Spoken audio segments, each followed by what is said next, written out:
ilustra a nossa programação é a Daniele Soares, que vai trazer a palestra desta noite, e chamo a Daniele para que venha até aqui, é da casa.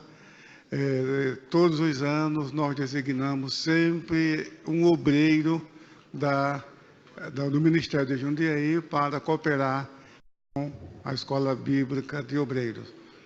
E dessa vez a Daniele foi escolhida, o tema também foi escolhido pelos obreiros, então ela tem a oportunidade e a liberdade de falar aquilo que Deus colocou em seu coração. Então vamos ficar de pé, como fazemos com todos os preletores, para receber a preleitura desta noite.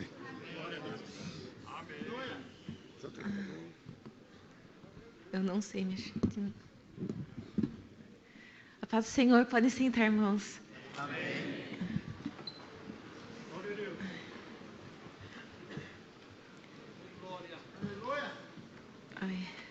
Aqui são as Bíblias para o sorteio.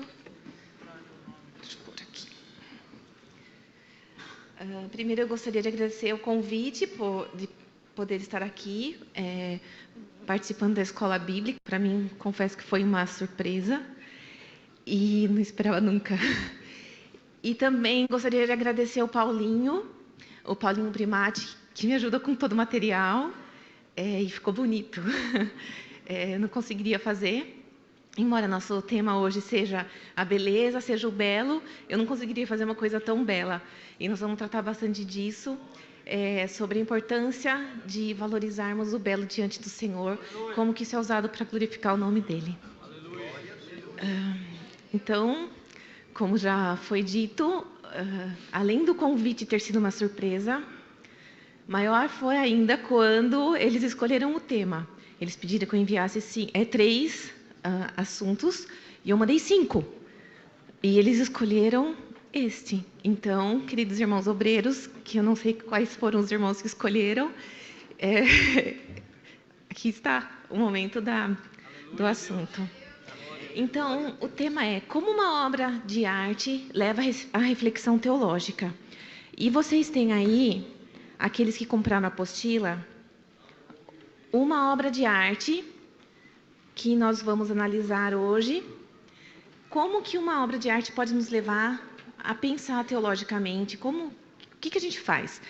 Então, vocês acompanhem quando a gente chegar na parte da figura. E quem não tiver a apostila, eu tentei colocar na apresentação. Eu espero que ajude vocês. Então, esse assunto eu já tentei trazer algumas vezes para os alunos da escola teológica, numa sala de aula.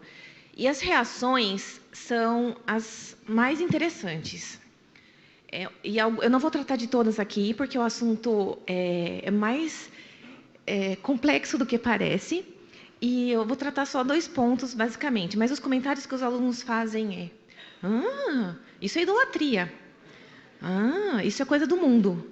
Mas crente pode gostar disso? Isso não é coisa de crente. Então, algumas coisas nós vamos tratar hoje. E uma que me surpreendeu quando eu escutei, não deveria ter surpreendido, mas surpreendeu, foi: isso é coisa de rico. E é muito triste que a gente pense que uma coisa que por ser bonita ou uma coisa que é bela é coisa de rico. E nós vamos ver o porquê. Porque Deus é o maior artista. Se Deus fez o belo, não é coisa de rico. É para todos nós. Então, quando a gente pensa, o que é uma obra de arte? A gente pensa, poxa, tem alguma coisa a ver com bonito, tem alguma coisa a ver com belo. Então, de alguma forma, Deus está aí nessa história. Como é que eu acho? Então, nós vamos pensar sobre isso.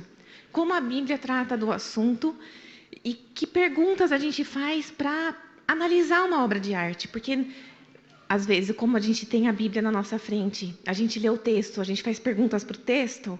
Quando a gente vê uma situação, a gente vê uma família, a gente vê qualquer coisa acontecendo na nossa frente, a gente faz perguntas. Então, a gente também tem que fazer perguntas para uma obra de arte. Então, vamos lá. Como eu disse, o material está aqui na apostila, então o esboço está aqui. e eu coloquei os versículos para facilitar a palestra, eu coloquei na apresentação. Então, Deus é o maior artista. Recentemente, as crianças começaram a cantar aqui nos cultos uma música que fala que Deus é o artista, que Ele pinta a nossa vida, que eu sou a maior obra de arte. Então, isso me deixou muito feliz, porque a gente está trazendo, começa a trazer alguma discussão sobre isso, que nós somos obra dele e que nós somos importantes porque somos obra do Senhor. Então, começando no início mesmo, em Gênesis. E Deus viu que isso era bom.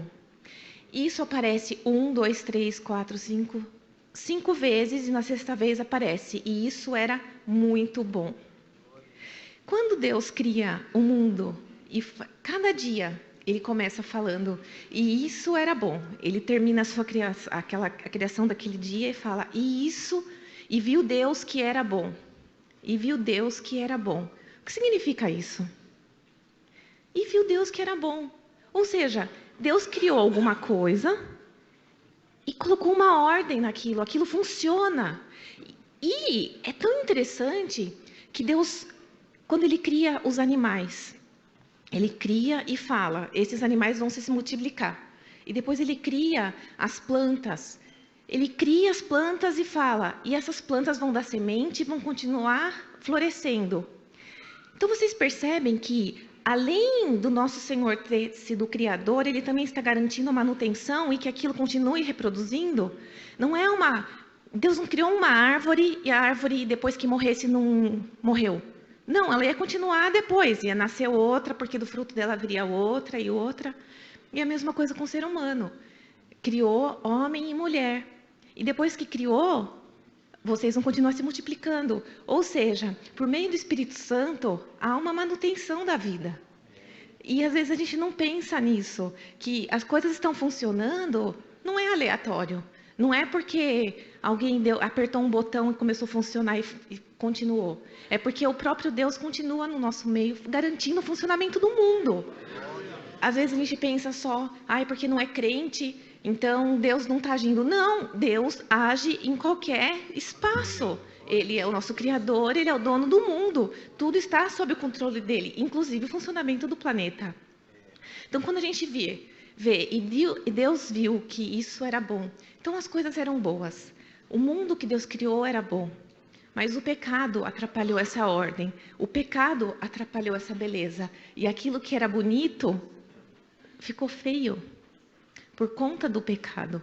Então, o que Deus fez era belo. E nós, seres humanos, de alguma forma, conseguimos atrapalhar e deixar aquilo feio. Mas, logo no início, Deus já fala, já promete Jesus Cristo, aquele que garantiria que nós pudéssemos novamente contemplar a beleza do Senhor. Então, hoje, nós que estamos todos aqui, a partir do momento que nós aceitamos Jesus como nosso Salvador, e o Espírito Santo habita na nossa vida, o belo é possível novamente. E nossa mente está guiada pelo Senhor. E nós temos o discernimento para olhar alguma coisa e falar, isso agrada ou não agrada a Deus. Isso agrada a Deus, isso está conforme o plano dEle. Isso é belo, porque isso reflete a grandeza do Senhor. Então nós, como crentes, como servos do Senhor, nós temos as condições para pensar dessa maneira. Eu sei que o que eu estou falando é um pouco estranho, porque como esses dias a gente tem escutado bastante sobre o Espírito Santo, às vezes a gente espiritualiza e esquece do nosso dia a dia, das coisas pequenas, de detalhes, e nisso o Espírito Santo também está. Então, é isso que eu quero hoje que vocês tragam na cabeça e lembrem, quando você está na sua casa, você está andando, está caminhando, indo para o trabalho, coisas assim do dia a dia, coisas pequenas, o Espírito Santo está ali. Então, o que a gente faz, o Espírito Santo com a gente, aquilo tem que refletir uma beleza, aquilo que o Senhor quer que a gente faça. Bem, daí fala, mas isso está só no começo da Bíblia. Onde mais a gente consegue ver alguma coisa de ordem ou beleza? Quando a gente vai para Mateus, quando Jesus está ensinando seus discípulos, ele fala, E por que vocês se preocupam com o que vão vestir? Observem como crescem os lírios do campo. Eles não trabalham nem fiam. Eu, porém, afirmo a vocês que nem Salomão, em toda a sua glória, se vestiu como qualquer deles. Então, eu acho que a gente lembra de Salomão e de toda a descrição que a Bíblia dá sobre o seu reino, sobre como foi o templo de Salomão, aquela coisa linda, maravilhosa, o palácio de Salomão. Porque, às vezes, e a gente já vai entrar nisso, a gente só pensa na coisa bonita de Deus, na coisa religiosa. Mas não, no palácio, no trono de Salomão, tinha beleza. E aqui Jesus está falando, vocês ficam preocupados com o dia a dia de vocês, mas por que vocês estão tão desesperados assim? Olha o que eu criei. São mais lindos do que aquilo que vocês fazem. Aquilo que você produz é bonito? É, mas a minha obra é mais linda ainda. E eu pulei aqui tem uma foto, num parque em Washington, nos Estados Unidos, de lírios, para vocês verem a beleza que é você contemplar uma plantação de lírios. E tem outro versículo que eu não coloquei aqui, mas é Jó 37, quando o Senhor fala para Jó, naquele momento de angústia, aquele momento de sofrimento, aquele momento que Jó pensa que não aguenta mais, para e contempla as grandezas de Deus. Então, às vezes a gente pensa, mas para quê? O próprio Senhor fala, está precisando de um refresco para sua mente? Está sofrendo? Acha que não consegue mais? Acha que Deus está longe, que não está respondendo, que não lembra mais de você? Para e contempla as obras do Senhor. Glória a Deus. E aqui o apóstolo Paulo também fala sobre essa beleza do mundo. Desde que Deus criou o mundo, as suas qualidades invisíveis, isto é, o seu poder eterno e a sua natureza divina, têm sido vistas claramente. Os seres humanos podem ver tudo isso nas coisas que Deus tem feito e, portanto, eles não têm desculpa nenhuma.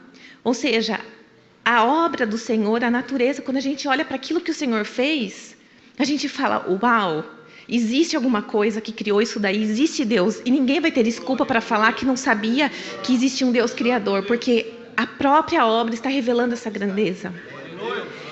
E o próprio apóstolo Paulo, quando ele usa essa palavra assim, as coisas que Deus tem feito, essa palavra no grego aparece de novo em Efésios, quando ele fala, somos feitura dele, criados em Cristo Jesus para boas obras, as quais Deus de antemão preparou para que andássemos nelas. Ou seja, esse feitura é essa mesma obra aqui, de Romanos, quando ele fala tudo que Deus criou. Então, nós, como feitura do Senhor, a gente é obra-prima, a gente é criação. E o Senhor fala, olha, vocês foram criados em Cristo, olha só, vocês foram preparados para essas boas obras, para que a gente andasse nela. Então, nós temos a promessa de Deus na nossa vida. A beleza está na nossa vida. Por isso que devemos pensar muito no significado. O que significa estar em Cristo? Como o Espírito Santo está agindo na minha vida para que as obras do Senhor sejam reveladas na minha vida? Então, aqui eu trouxe rapidamente um resuminho sobre essa questão do Espírito Santo na nossa vida intelectual e artística. Por que eu coloquei intelectual e artística? Porque ontem o pastor José Gonçalves falou disso, da nossa racionalidade.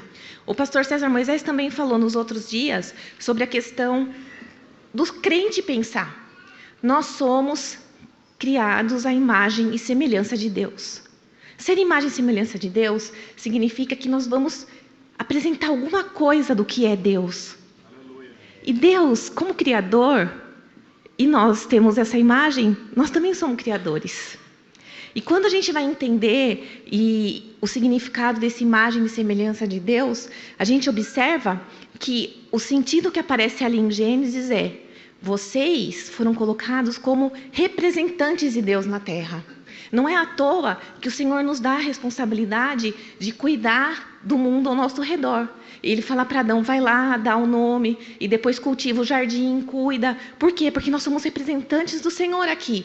Então, quando a gente vê que a gente tem a capacidade mental, que a gente pensa, que a gente toma decisão, nós estamos refletindo a imagem e semelhança de Deus.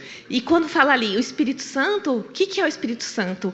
É como ele age na nossa vida intelectual. Ele nos ajuda a pensar, ele nos dá discernimento para decidir as coisas, abre nossa compreensão. Então, a gente não pode esquecer e desperdiçar que a nossa mente precisa ser guiada pelo Espírito Santo em qualquer circunstância. E não é que o Espírito Santo só vai agir no culto porque o culto está fervoroso, o culto está com fogo. O Espírito Santo tem que agir na nossa vida em todos os momentos, porque a gente usa a cabeça o tempo todo.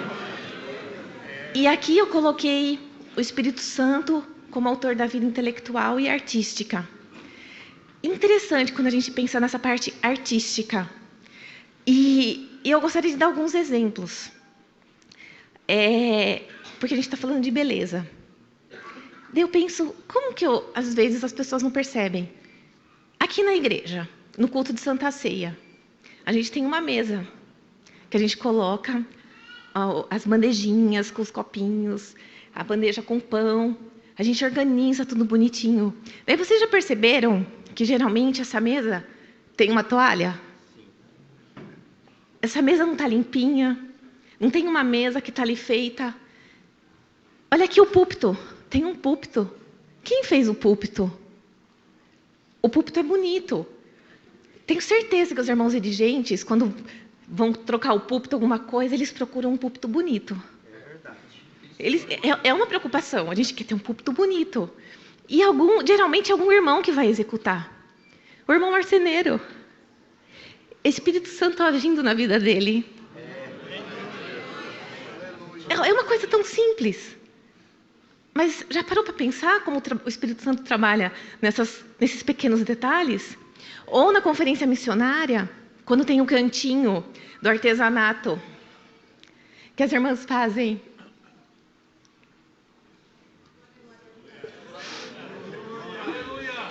Que as irmãs geralmente bordam, pintam guardanapo, uma caixinha.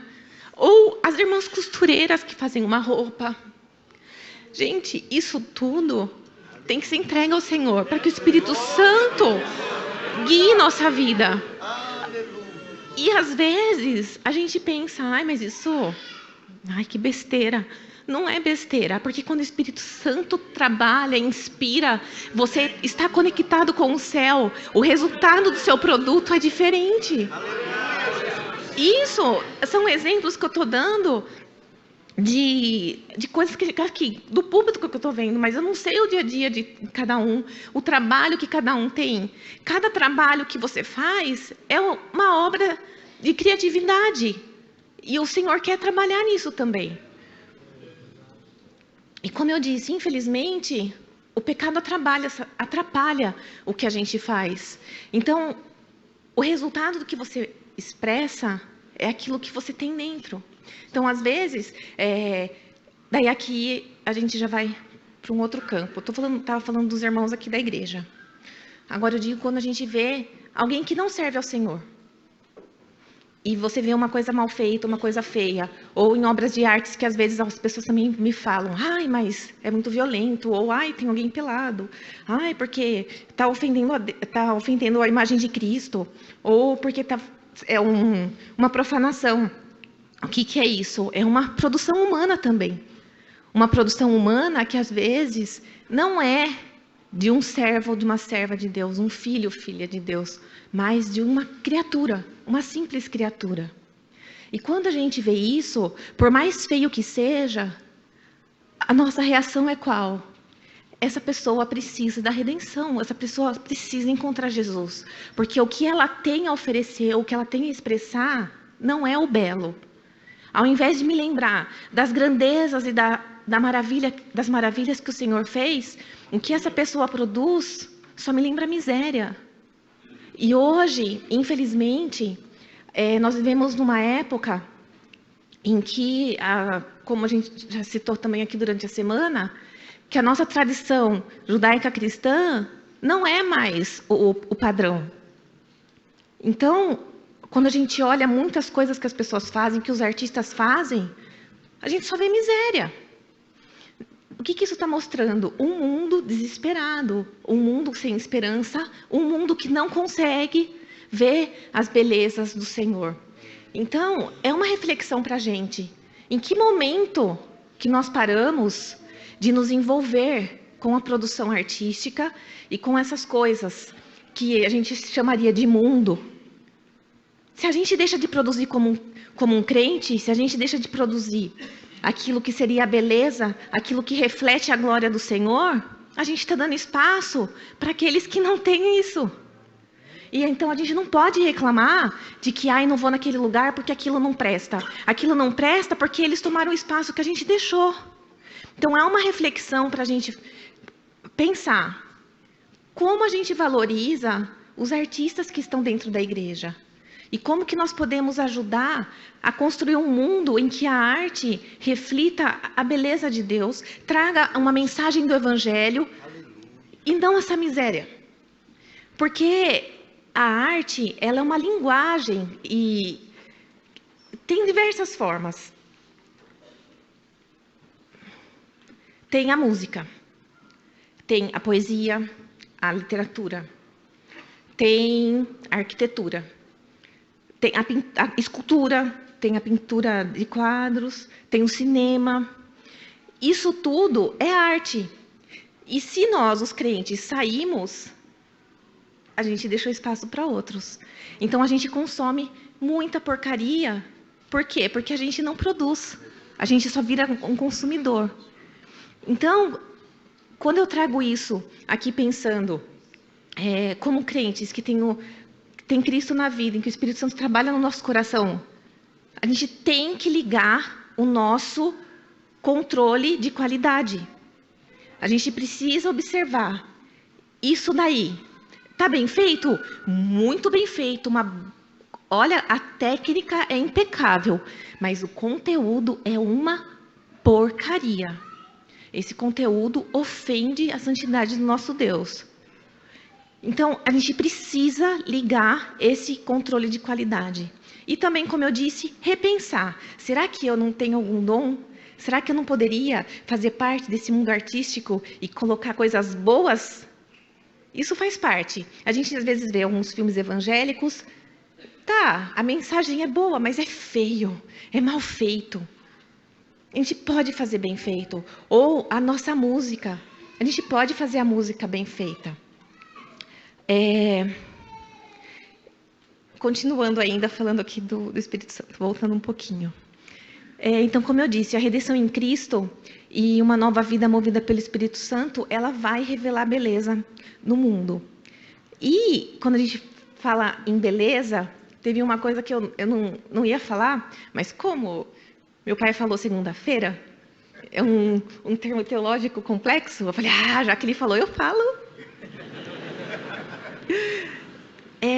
O que ele falou da pericorese, que é a comunhão que existe entre as três pessoas da Trindade, entre o Pai, o Filho e o Espírito Santo.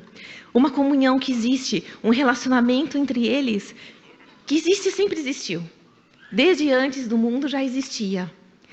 E quando a nossa mente não consegue entender direito esse negócio, como que se dá essa relação das pessoas da Trindade, como que são três pessoas e um único Deus. E às vezes a gente tem um problema para entender isso, porque é só com a fé que a gente entende. Mas isso é de uma beleza. Nosso Deus é bonito. Então, eu falei, por que então que a gente não pode lutar pela beleza no nosso meio? Por isso que eu falei, não falem que uma obra de arte ou alguma coisa que é bonita, que é coisa de rico. Ou vamos fazer a igreja, vamos colocar isso. Não, isso aí é muito chique, não precisa disso. Precisa sim. A nossa igreja tem que ser bonito. Como a gente vê aqui, como que aparece isso na Bíblia? O tabernáculo, a gente ficou um trimestre estudando o tabernáculo. E vocês ensinaram isso, assim, em exaustão.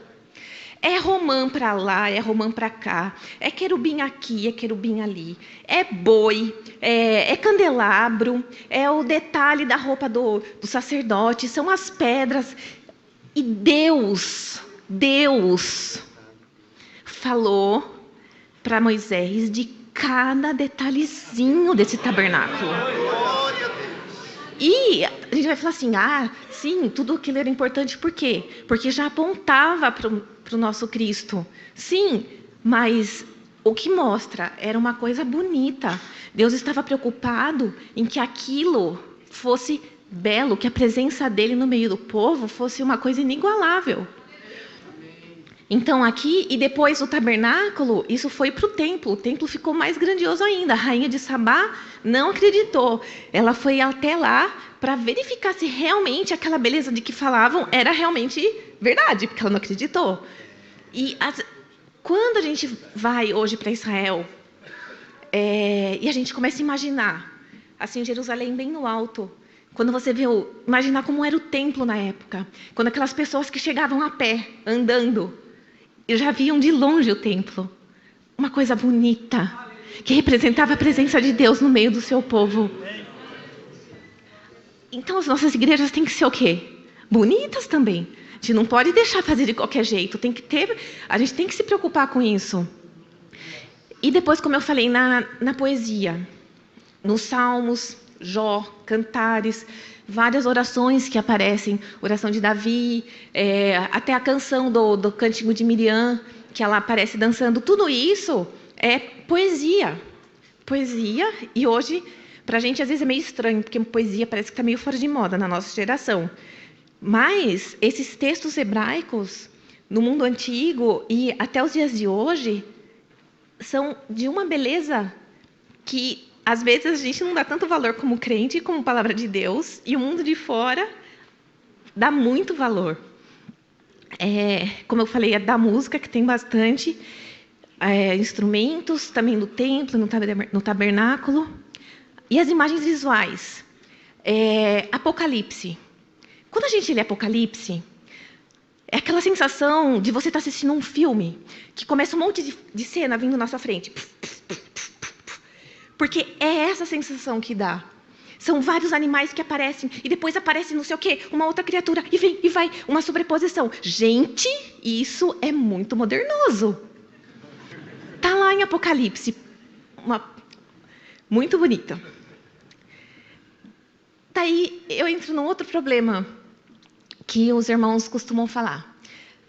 Mas essas coisas de obra de arte é idolatria. Sim, a gente pode pensar na arte como um objeto, como um ídolo.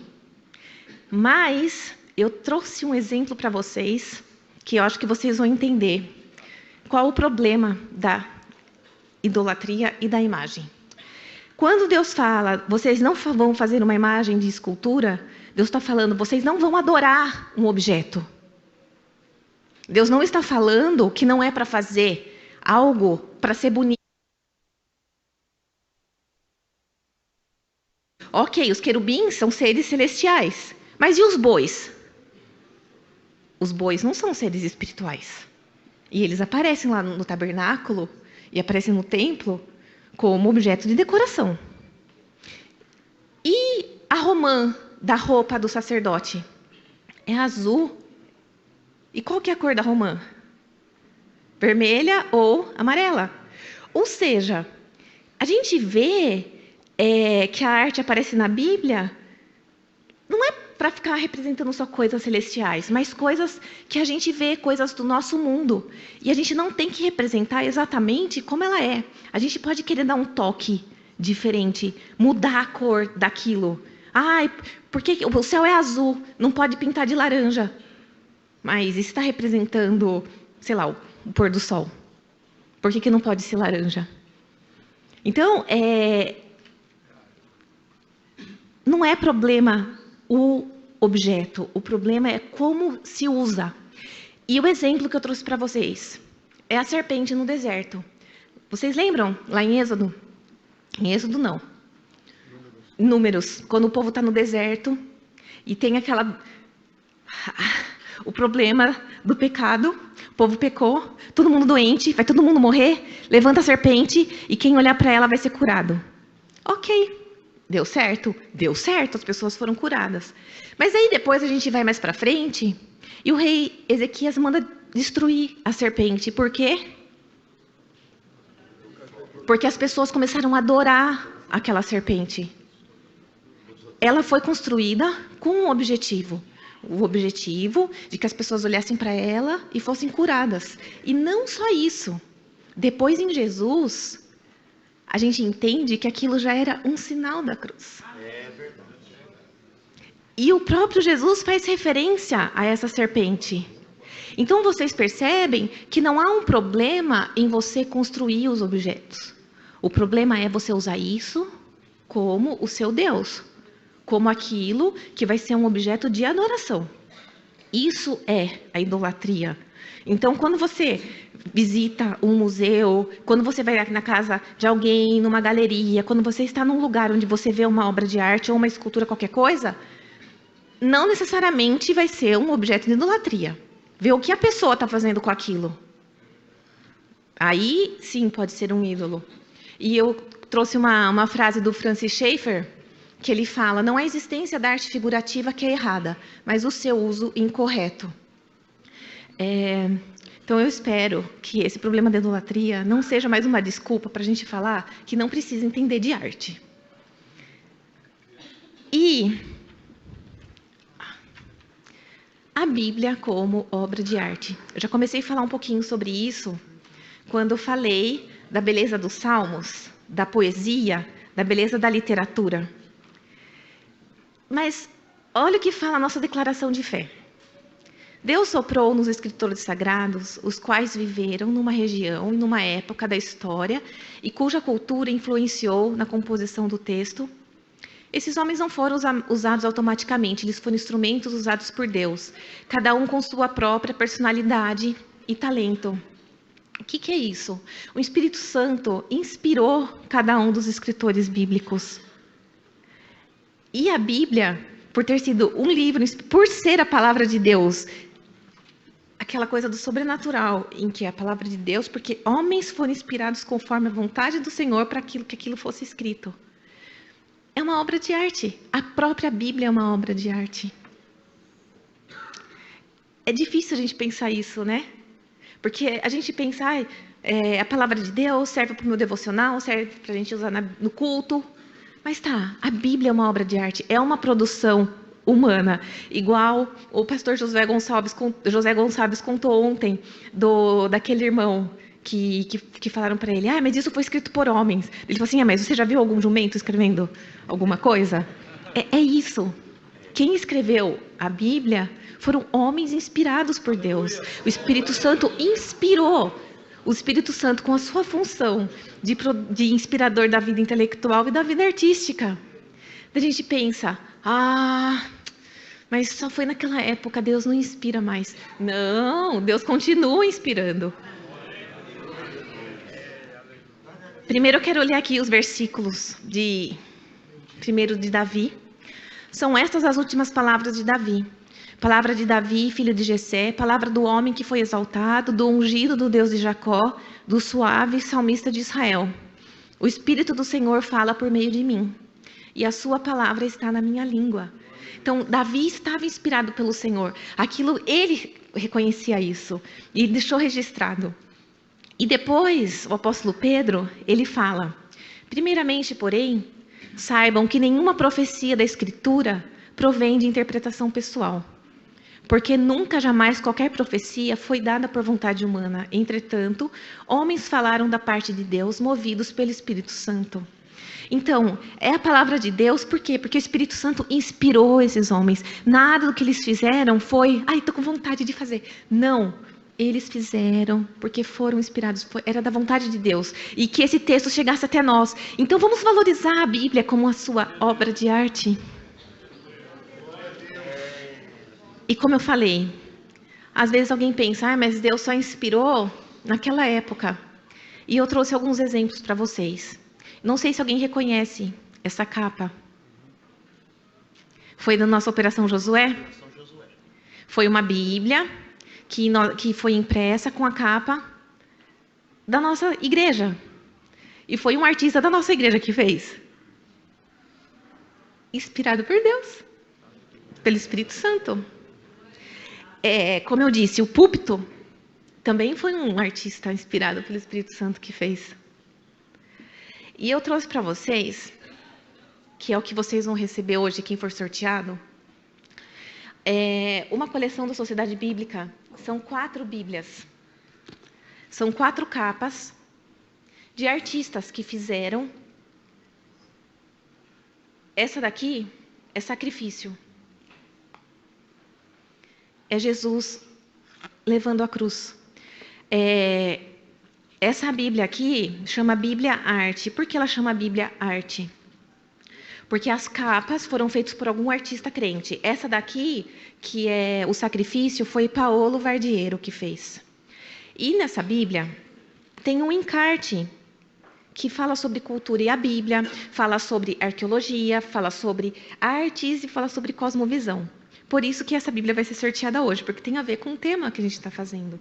Então, como eu disse, são 4 capas. Essa daqui é a Sacrifício, e a base do versículo, a base da capa é João 3,16. Porque Deus amou o mundo de tal maneira e deu o seu Filho unigênito para que todo aquele que crê não pereça, mas tenha vida eterna. A outra capa, eu só vou conseguir abrir mais essa. Essa daqui. Essa capa aqui é luz. Lâmpada para os meus pés é a tua palavra e luz para o teu caminho. E combina com a nossa, com a arte da nossa escola bíblica. Olha que lindo. A outra Bíblia que tem é o abraço. É Jesus abraçando uma criança. E a base desse versículo é Mateus, a base dessa capa é Mateus 11:29. E vocês acharão descanso para a sua alma. E a outra capa é a força. É um leão.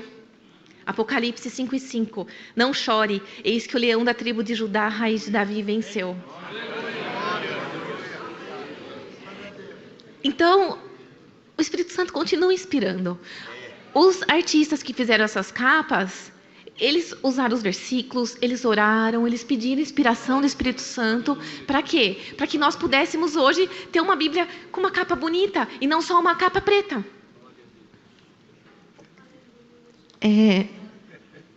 Deixa eu arrumar aqui. E tem uma outra Bíblia, que é essa daqui, a minha Bíblia. Que ela começa que ela é quadrada. Olha que formato diferente. E quando você abre, você tem espaço para interagir com o texto. Você pode escrever, fazer seus estudos, seus esboços aqui, fazer análise dos seus versículos. E você pode pintar, se você quiser. Você tem espaço para se expressar com o texto bíblico. Então, eu fico muito feliz, porque hoje a gente tem algumas alternativas, a gente tem opções em que a gente pode pensar o belo de uma maneira diferente, fazendo um devocional, que isso não é pecado. Pelo contrário, isso nos aproxima do Senhor. Então, até agora eu estou falando. Mas o que é arte? Se vocês procurarem no dicionário, ele vai definir arte como o quê? Como uma atividade ou resultado de uma ação que você faz em busca da beleza. Algo que está, uma expressão do que estava no coração do artista, seja o belo ou o feio, como eu falei. Ou você está representando, aqui, como eu mostrei essas capas, eles estão mostrando o quê? A obra redentora. Eles estão entendendo Cristo, entendendo o significado do sacrifício, o restabelecimento do nosso relacionamento com Deus. Essa capa está expressando isso. Mas, às vezes, é só miséria. Às vezes, o que está faltando é essa mensagem aqui. Então, quando a gente pensa o artista como criatura de Deus, eu coloquei aqui 2 tipos. Do artista cristão e o artista que não é crente. O que acontece? Nós vivemos num mundo rodeado de pessoas cada um tem uma ideia, cada um tem um pensamento, cada um veio de uma família, cada um foi para uma escola, cada um tem um crescimento.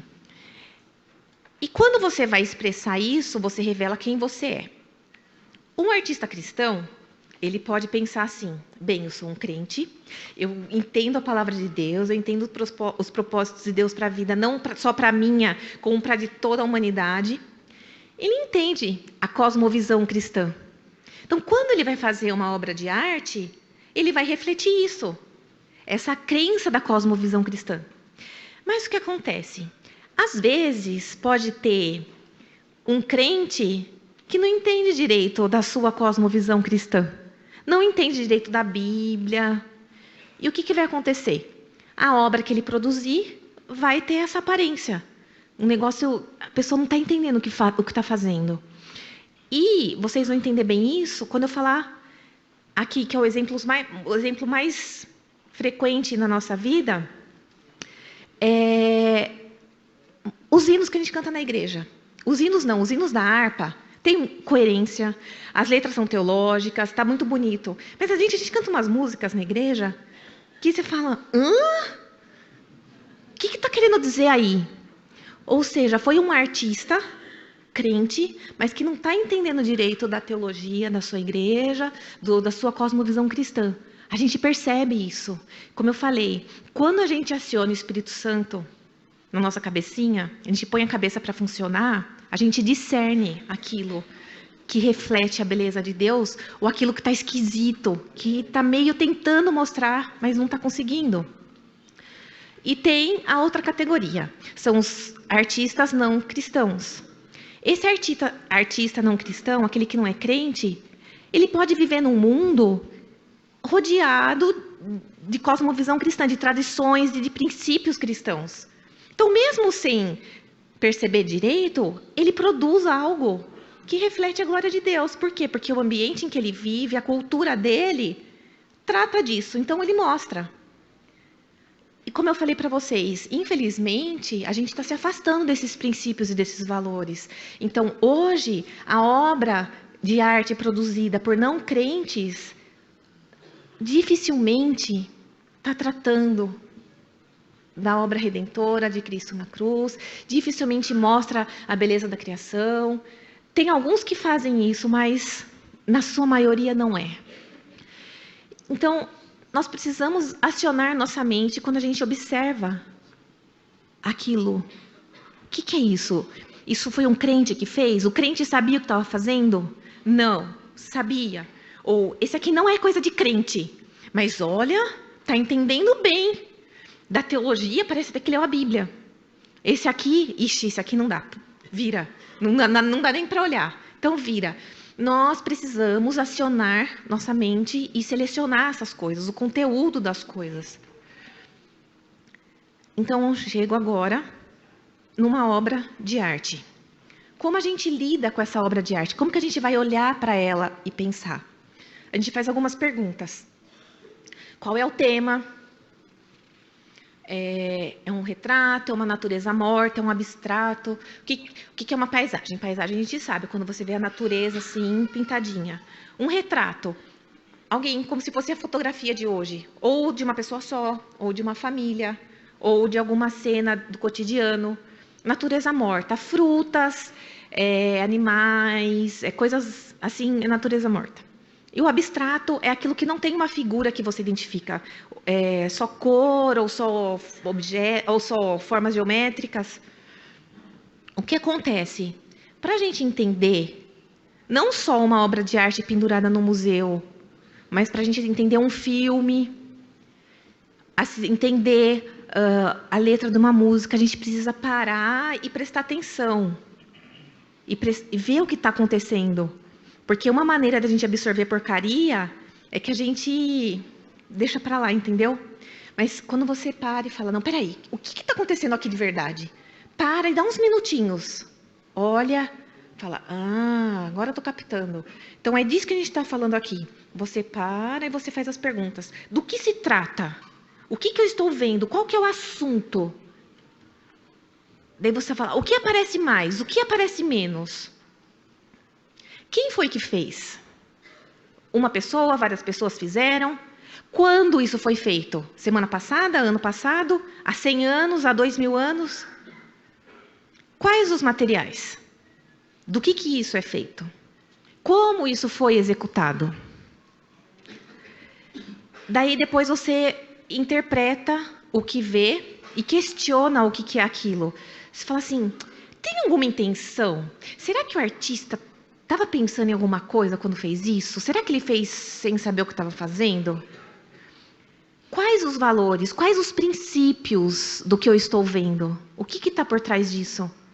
E o que isso tem a ver com a minha fé? Então, eu trouxe para vocês, e essas perguntas tem aqui, para vocês, quando vocês forem para um museu, para algum lugar, forem assistir um filme, qualquer coisa, vai lá para as perguntas, vê como elas te ajudam. Então, aqui tem um quadro. Então, primeiro, nós vamos fazer o exercício de olhar.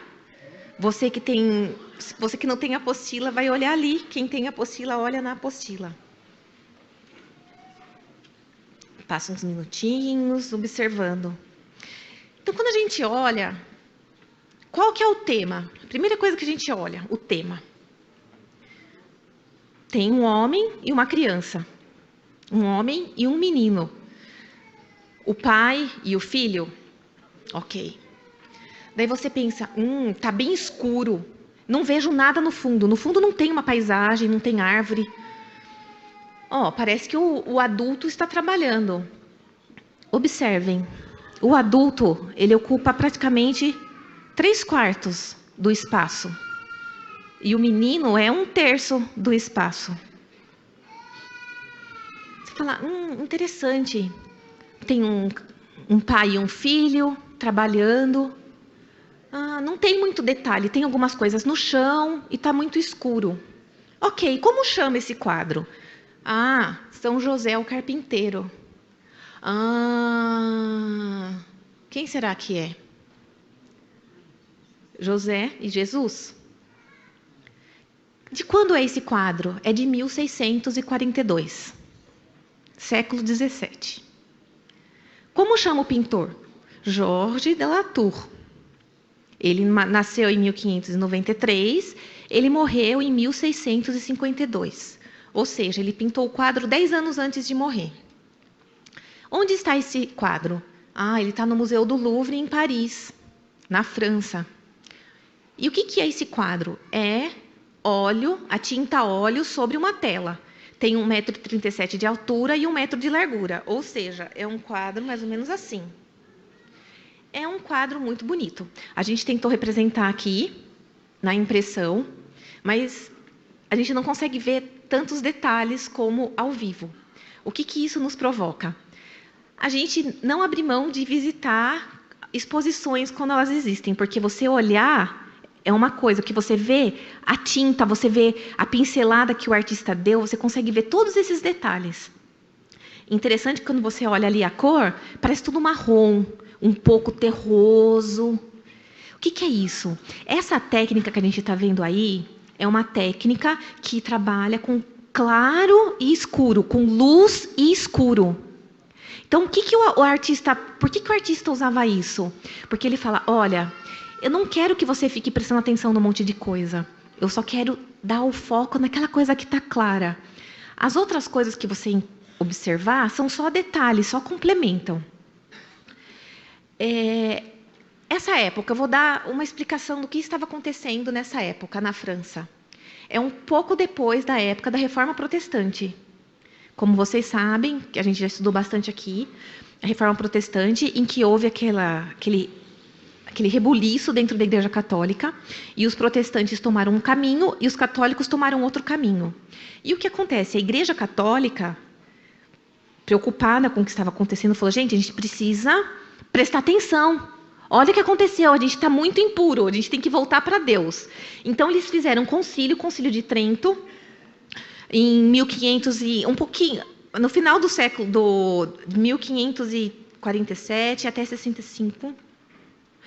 E eles falaram, tudo o que os artistas produzirem não pode ter heresia. A gente vai prestar atenção se não vai ter heresia. Então, a igreja começou a se preocupar com o que os artistas estavam produzindo. Então, a igreja católica, nessa época, era o maior pagador dos artistas. A igreja pagava e os artistas pintavam. Então, um artista, para ele ser empregado na época, ele tinha que ser funcionário da igreja católica, para ele pintar os assuntos que a igreja queria. E com a reforma, muitos ficaram desempregados, porque eles falaram, e agora? A gente não é mais católico, a gente virou protestante, a gente tem que inventar outra coisa para pintar. E aí eles começaram a pintar muitos retratos, começaram a pintar coisas que não eram religiosas.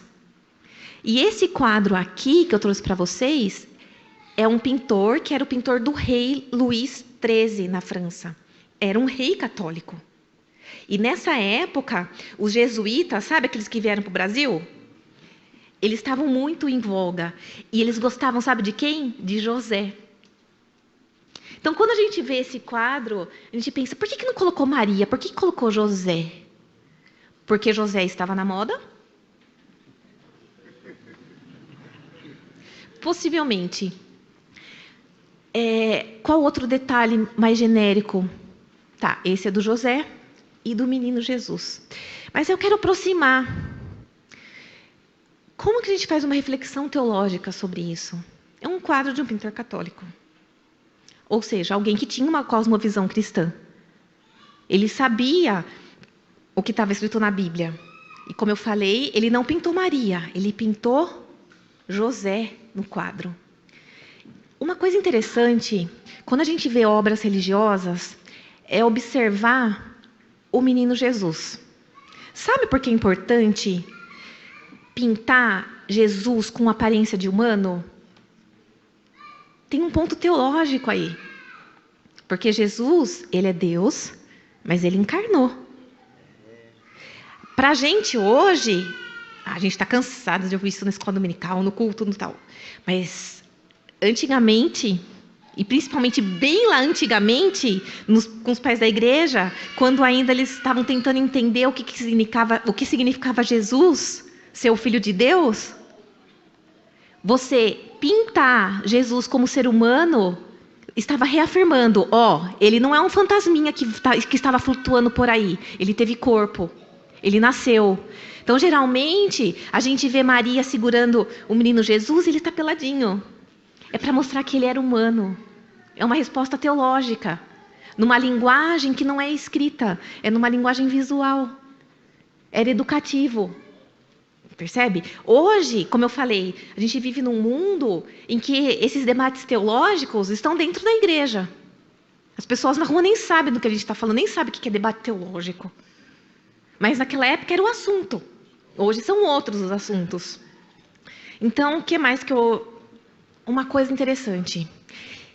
Esse quadro, quando você observa, ele tem os traços simples, não tem nada de rebuscado, não tem aquele negócio que ostenta. Não, era uma coisa simples. Formas, o rostinho de Jesus, oval, o rosto de José, a roupa. A roupa. Isso é interessante, que às vezes as pessoas olham o quadro e falam assim, mas não era assim na época. Eles não se vestiam dessa forma. Imagina a Santa Ceia, o afresco de Leonardo da Vinci. Eles não sentavam daquele jeito. Eles estão sentados para pose, para tirar foto. Ninguém estava sentado de costas no dia da ceia, do jantar da Páscoa, na ceia da Páscoa. Por quê? Porque os pintores, eles não têm a intenção de uma reconstrução histórica. Eles estão pintando aquele tema religioso, mas com o que eles têm na época. E essa roupinha que Jesus está usando e a roupinha de José era a roupa das pessoas simples na França no século XVII. Então, quando uma pessoa olhava esse quadro, eles falavam, poxa, Jesus era de origem humilde. Porque era a linguagem que eles estavam entendendo. Daí eu vou aproximar. E se vocês observarem, eu vou e volto. Olha o menino Jesus, o rostinho dele. Não parece que ele quer falar alguma coisa? E José? Não parece que José está olhando para ele e prestando atenção? Não dá Verbo se fez carne. O Verbo, a palavra, aquele que fala, Jesus fala. E José, o pai, ele está escutando. E se vocês observarem, não parece que é uma cruz ali embaixo? O formato da cruz? Isso não está aí por acaso. É como se o menino Jesus, a criança, ela tem contato com a madeira. O pai dele era um carpinteiro, trabalhava com a mão. Ele já sabia o que ele ia enfrentar na cruz. Olha o quadro. O pintor sabia o que estava fazendo. O artista não fez isso por um acaso. Olha o detalhe.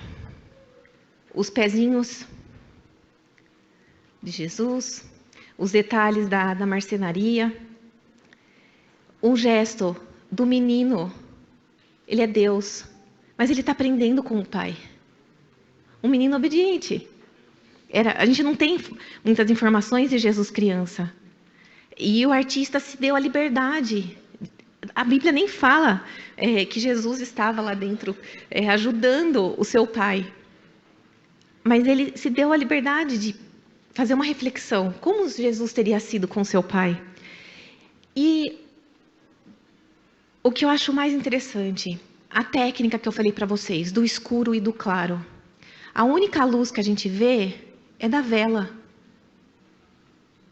Só que quando a gente observa bem, não parece que a luz está vindo da vela, mas do próprio rosto de Jesus. Por quê? Porque Ele é a luz do mundo.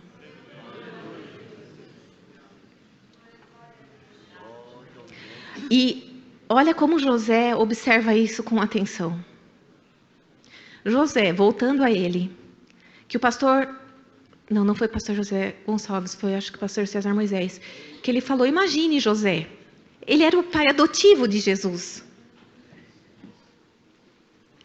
E às vezes a gente não para pensar na coragem e no amor que esse homem teve por Maria e pelo menino. Naquela época, ela apareceu grávida. Ele assumiu, ele levou. A confiança que ele teve em Deus. Então, esse quadro também mostra isso. O caráter de José. Um homem que confiou em Deus. Que tinha um coração aberto para o Espírito Santo. Que obedeceu ao Senhor. E o detalhe que eu acho... A gente não vê nada, a gente não consegue entender o lugar onde está Jesus. Porque não tem muitos detalhes, mas a gente consegue ver os detalhes da unha suja. Ou seja, essa luz da vela é translúcida e mostra bem a humanidade de Jesus. Você está vendo pela mãozinha dele. E é como se ele tivesse...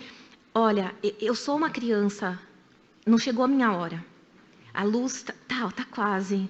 Então é aquele movimento, aquela sensação de que eu estou crescendo. Calma, vai chegar a hora. Ainda não é a hora. Esse é só um exemplo do que a gente pode pensar. Como usar um quadro para fazer uma reflexão teológica. E eu trouxe aqui alguns versículos para nos ajudar. Já era quase meio-dia, e escurecendo-se o sol, houve trevas sobre toda a terra, até as 3 horas da tarde, e o véu do santuário se rasgou pelo meio. Então Jesus clamou em alta voz, Pai, nas tuas mãos entrego o meu espírito. E dito isto, expirou. O centurião, vendo o que tinha acontecido, deu glória a Deus, dizendo, verdadeiramente este homem era justo. Num momento de escuridão, porque já era quase meio-dia e o sol estava escurecido, teve uma luz, uma esperança. A voz daquele centurião falou, não acabou aqui não. Esse homem era justo. Espera que vocês vão ver no domingo de manhã. Quando o artista pega um escuro, essa técnica da arte, e trabalha com a luz e com a escuridão, não é uma coisa à toa. E depois, Jesus falou: eu sou a luz do mundo. Quem me segue não andará nas trevas, pelo contrário, terá a luz da vida. Ou seja, a luz que a gente vê em Jesus é o oposto da morte espiritual. Então, quando a gente vê e entende o significado dessa criança com esse rosto brilhando, essa luz, esse Jesus que vai crescer, que vai morrer, que vai ressuscitar, para que eu saia das trevas, para que eu esteja na luz. E Jesus fala para os seus discípulos: porque vocês são a luz do mundo. Não se pode esconder uma cidade situada no alto de um monte. E a profecia de Daniel: os que forem sábios resplandecerão como o fulgor do firmamento, e os que conduzirem muitos à justiça brilharão como as estrelas, sempre e eternamente. Ou seja, nós somos as estrelas, nós somos a luz desse mundo. No mundo em que está em trevas, a luz que temos é a luz de Cristo. E eu trouxe para a gente fechar uma foto da NASA. Vocês entram no site e tem 1 zilhão de fotos do universo. E foi difícil escolher uma. São as estrelas brilhando no céu. É a criação de Deus. Nós devemos brilhar dessa forma. Nós somos essa beleza. Então, a salvação, ela é mais do que uma passagem para ir ao céu. A maneira como se vive entre o agora e o amanhã também importa. A maneira como a gente vive importa, porque nós estamos refletindo a glória do Senhor. Então, apreciar as artes, fazer uma análise teológica, é você usar a sua mente. É você aproveitar essa vida que temos aqui de peregrinos. A gente cantou antes, no começo do culto, que nós vamos morar no lindo céu. Nós temos essa esperança. Então a gente traz essa esperança para cá e a gente brilha essa luz para que o mundo veja que eles podem ter esperança, que aquele lindo céu a gente já está vivendo aqui. Não há nenhum poder de redenção nas criações humanas. Não, as obras de arte elas não vão salvar ninguém. Elas simplesmente revelam a beleza do nosso Senhor. E mostrando a criatividade humana e mostrando para nós quem nós somos. Nós somos criaturas, nós amamos, nós sofremos e dependemos do nosso Senhor. Então eu espero que... Eu trouxe 2 perguntas para vocês fazerem reflexão. Pense no momento em que a beleza te comoveu. O que essa experiência mostra da beleza de Deus para você? Faça esse exercício em casa. Procure beleza no seu dia a dia. E depois, pensa: como isso me impulsiona a fazer algo belo aqui na igreja ou na minha casa? Uma reflexão. Como estamos sendo luz? Como que estamos sendo essa estrela do firmamento com muito fulgor? Eu agradeço a sua oportunidade em nome de Jesus.